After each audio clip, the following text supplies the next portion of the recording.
రాజకీయాలకు అతీతంగా ఈ నెల 28 నుంచి మహాత్మా గాంధీ సందేశ యాత్ర చేపడుతున్నట్లు మాజీ మంత్రి సిడబ్ల్యూసీ మెంబర్ రఘువీరారెడ్డి తెలిపారు.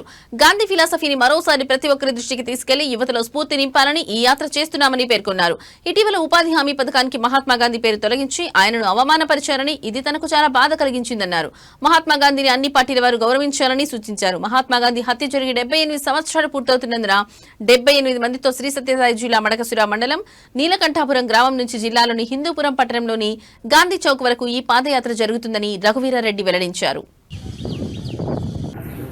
ఈరోజు కులాలు, మతాలు, రాజకీయ పార్టీలు, విద్వేషాలు, ప్రపంచంలో యుద్ధ వాతావరణాలు ఇవన్నీ పెరుగుతున్నటువంటి నేపథ్యంలో గాంధీ గారి ఫిలాసఫీని మరోసారి ప్రతి ఒక్కరి దృష్టికి తీసుకెళ్ళి మన భారత జాతి యొక్క సంస్కృతి, సంస్కారం ఏమనేది మరోసారి అతని ఫిలాసఫీని తీసుకెళ్లాల్సినటువంటి చారిత్రాత్మక ఆవశ్యకత ఏర్పడింది అని భావన చేసి నేను ఈ యాత్రను ప్రారంభం చేస్తా ఉన్నాను. 28, 29, 30వ తేదీ 3 రోజుల్లో నీలకంఠాపురం నుంచి బయలుదేరి హిందూపురం గాంధీ చౌక్ వరకు పాదయాత్ర చేయాలి. మహాత్మా గాంధీ గారి సందేశాన్ని వివరిస్తూ ఈనాటి విద్యార్థులకు, యువతకు ప్రత్యేకించి తెలియజేయాలి అనేటువంటి ఒక యాత్ర ప్రారంభించబోతున్నాం.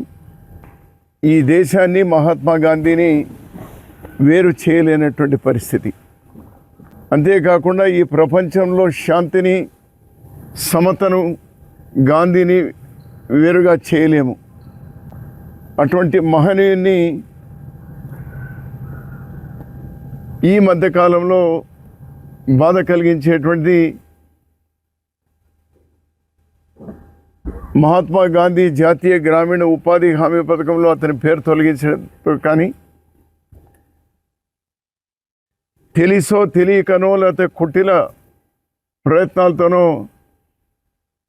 మహాత్మా గాంధీ గారి ప్రతిష్టకు భంగం కలిగేటువంటి విధంగా విష ప్రచారం జరుగుతున్నటువంటి నేపథ్యంలో చాలా కలతకు లోనైనాను.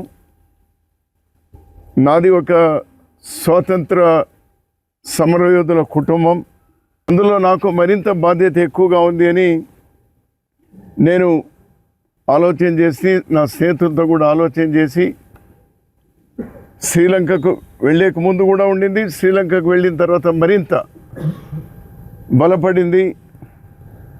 102 దేశాల్లో తన విగ్రహాలు ఉన్నాయి. ప్రతి దేశంలోనూ కూడా ఆరాధిస్తూ ఉన్నారు. మహాత్మా గాంధీ గారి మార్గాన్ని అనుసరించినటువంటి దేశమే లేదు. ఈరోజు ప్రతి ఒక్కరూ ఒక శిరోధార్యమైంది. మన దేశంలో కూడా భిన్నత్వంలో ఏకత్వం అనేటువంటి దాన్ని విచ్ఛిన్నం చేయడానికి ప్రయత్నాలు జరుగుతూ ఉన్నాయి. అది సరైనది కాదు. ప్రత్యేకించి మహాత్మా గాంధీ గారి యొక్క ఆదర్శాలను, విలువలను ఈనాటి యువతకు, ఈనాటి విద్యార్థులకు మరింత ఎక్కువగా చెప్పాల్సినటువంటి అవసరం ఉంది. మా శక్తి మేరకు ఆ ప్రయత్నం ఈరోజు మొదలు పెడతా ఉన్నాం. 28వ నుంచి ఇది రాజకీయాలకు అతీతంగా, రాజకీయాలకు సంబంధం లేదు. నా ఈ యాత్రలో ఏ జెండాలు ఉండవు. జాతీయ జెండా ఉంటుంది, మహాత్మా గాంధీ గారి బొమ్మతో ఉన్నటువంటి జెండాలు ఉంటాయి. మహాత్మా గాంధీ గారు అన్ని పార్టీల వారు పార్టీలకు అతీతంగా గౌరవించాలి. మహాత్మా గాంధీ గారిని అగౌరవపరచడం అంటే ఈ దేశాన్ని అగౌరవపరచడమే. అందరిలో కూడా ఆ మేల్కొల్పు తీసుకొని రావాలి అనేటువంటి ఒక ప్రయత్నం, ఒక చిన్న ప్రయత్నం. ఈ నెల 30వ తేదీ, జనవరి 30వ తేదీకు వారు హత్య గావించబడి 78 సంవత్సరాలు అవుతా ఉంది. ఓ 78 మందితో ఇక్కడ నుంచి పాదయాత్ర చేయాలి అని నేను నా స్నేహితులతో చెప్పినాను. రెస్ట్రిక్ట్ చేయొద్దు అని వాళ్ళు అన్నారు.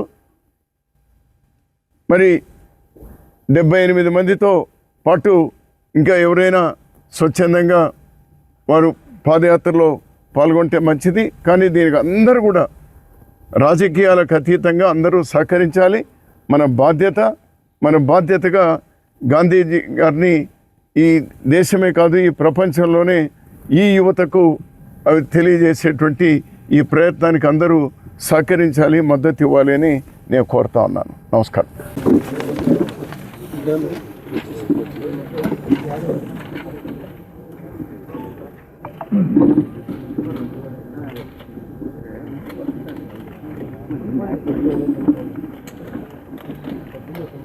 महात्मा गांधी के जय। महात्मा गांधी के जय। महात्मा गांधी के जय।